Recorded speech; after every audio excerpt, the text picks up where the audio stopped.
Les résultats des primaires socialistes qui se sont tenus hier, notamment en Languedoc-Roussillon.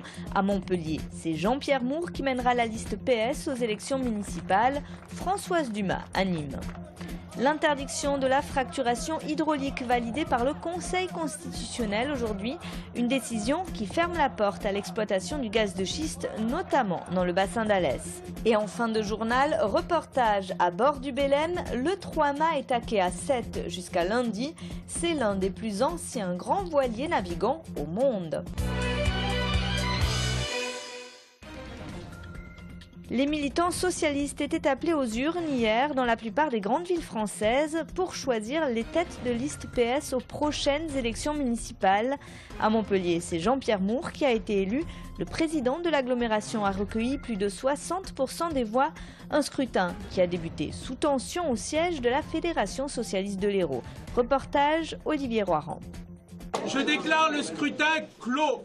22h03, le 1207e militant socialiste de Montpellier vient de voter. La soirée ne fait que commencer. Pendant qu'une centaine de personnes attend à l'extérieur du siège de la Fédération héroltaise, une réunion de contrôle commence à huis clos.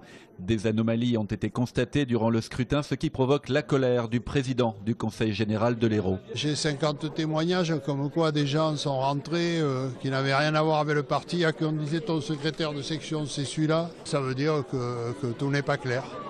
Et que donc il faut faire la clarté avant de proclamer les résultats. Et après 1h30 de discussion, les choses s'arrangent, tout le monde semble d'accord. Le nombre d'inscrits sur la liste électorale a été revu à la hausse, 1726 au total. Le dépouillement peut commencer et très vite, le candidat Jean-Pierre Moore se détache. Le président de l'agglo qui va garder une large avance jusqu'au bout, il l'emporte avec 60,2% des suffrages. Michael Delafosse obtient 37,6% des voix et Laurent Beau un peu plus de 2%. Pour les militants comme pour les candidats, le message est clair. Victoire des militants, victoire du rassemblement, puisqu'il y a une large participation.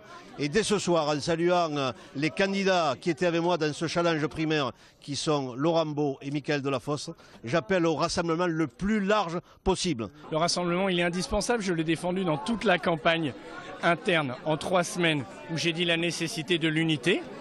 Et donc, il faut faire le rassemblement.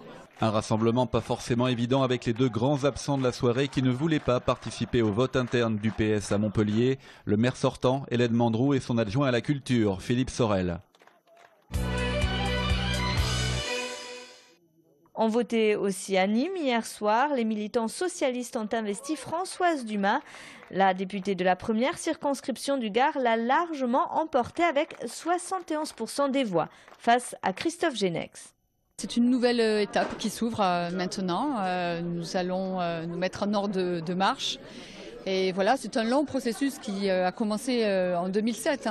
Ça n'arrive pas comme ça du jour au lendemain. Nous allons nous mettre en ordre de marche à partir de ce soir pour conquérir à nouveau de nouvelles batailles. Le Conseil constitutionnel valide la loi de juillet 2011 interdisant la fracturation hydraulique. C'est pour l'heure la seule technique qui permet d'extraire du gaz ou du pétrole de schiste.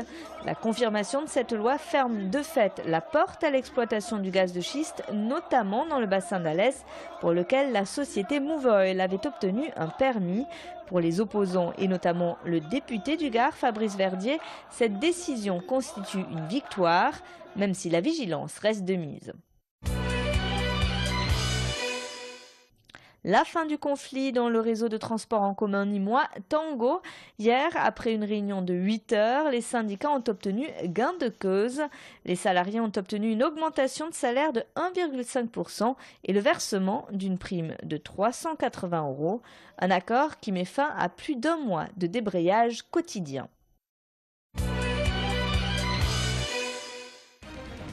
La 22e édition de la Fête de la Science a débuté mercredi et se poursuit tout ce week-end. À Nîmes, un village des sciences est installé à l'Université des Carmes. Une opération de vulgarisation scientifique destinée à toutes les générations avec pour thème cette année de l'infiniment grand à l'infiniment petit. Michel Meyer. De l'infiniment grand à l'infiniment petit, la Fête de la Science vous invite à découvrir toute une série d'animations. Objectif, rendre accessible la science de manière concrète afin de susciter et de générer des vocations chez les jeunes. cette fête de la science, c'est l'occasion d'accéder à la science pour tout le monde, que l'on s'intéresse aux oiseaux, aux insectes, à la planète, à l'espace. On en trouvera pour tous les goûts.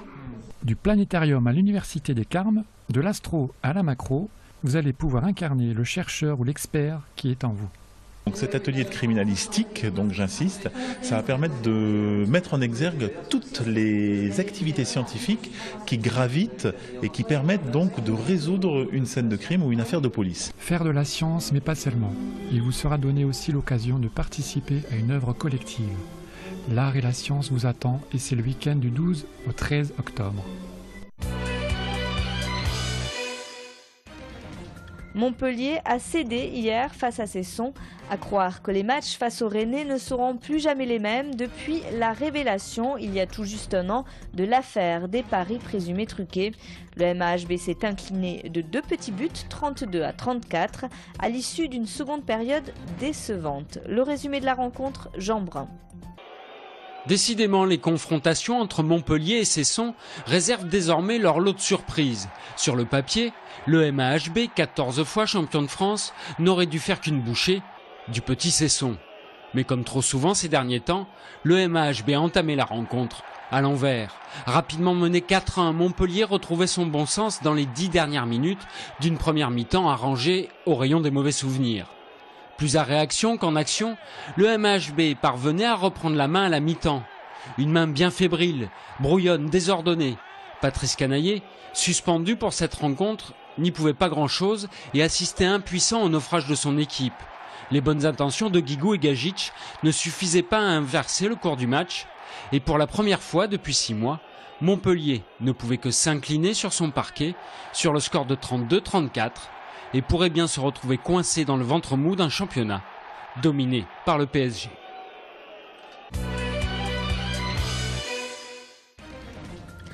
Embarquement immédiat pour près de 120 ans d'histoire. En 1896, le Belém prend la mer pour la première fois direction les Antilles. Le 3 mâts transportait du cacao pour la chocolaterie Meunier. Le navire de charge a ensuite traversé les décennies et aujourd'hui, c'est le plus grand voilier d'Europe qui navigue encore. Reportage à bord, Mouadel Yakabi. 58 mètres de long, 8 mètres 80 de large et un grand mât de 34 mètres. Mais le plus impressionnant avec le Belém, ce n'est pas tant la dimension que son histoire. Tour à tour, navire de commerce, puis de plaisance, il a survécu à un incendie, un bombardement et 2 guerres mondiales, une exception. Autre particularité, c'est le dernier à encore utiliser des voiles carrées. C'est le seul navire en France à le faire. Donc il n'y a pas d'école, si vous voulez, qui vous l'apprend quand vous faites des formations maritimes. Il faut venir sur le Belém en fait pour comprendre la navigation à la voile carrée. Et donc, pour les gens qui ne connaissent pas, moi le premier, qu'est-ce que c'est une voile carrée? Eh ben, une voile carrée, donc c'est les voiles qui nous permettent justement de propulser le navire. Vous voyez, toutes ces voiles ici, c'est ça ce qu'on appelle des voiles carrées. Vous voyez, et l'ensemble d'agrément, c'est ce qu'on appelle un phare. Donc c'est des navires à phare carré. Autrefois propriété du duc de Westminster, puis d'Arthur Guinness, le Belém en porte les traces, matériaux nobles, escaliers en acajou, un patrimoine qui se veut accessible. Des stages y sont régulièrement organisés, les apprentis mousses sont directement incorporés à l'équipage. Ça m'intéresserait. Ça vous intéresse? Oui. Et vous alors? Ah bah oui, ça c'est sûr. Moi, c'est exclu parce que j'ai le mal de mer sur les voiliers. C'est bien dommage, mais j'imagine que pour les gens dont c'est la passion, c'est un vrai rêve qui peut se réaliser. Le Belém sera amarré sur le quai d'Alger jusqu'à lundi. Toute la partie supérieure est accessible aux visiteurs. Et on termine avec la foire de Montpellier-Languedoc-Roussillon qui a ouvert ses portes aujourd'hui au Parc des Expositions. Jusqu'au 21 octobre, 700 exposants attendent une centaine de milliers de visiteurs dans un espace plus grand et rajeuni. Une édition destinée à mettre en avant les talents de notre région. TV Sud est présent tout au long de l'événement. Le plateau et l'équipe de votre chaîne locale est installé Hall 1 au cœur de la foire.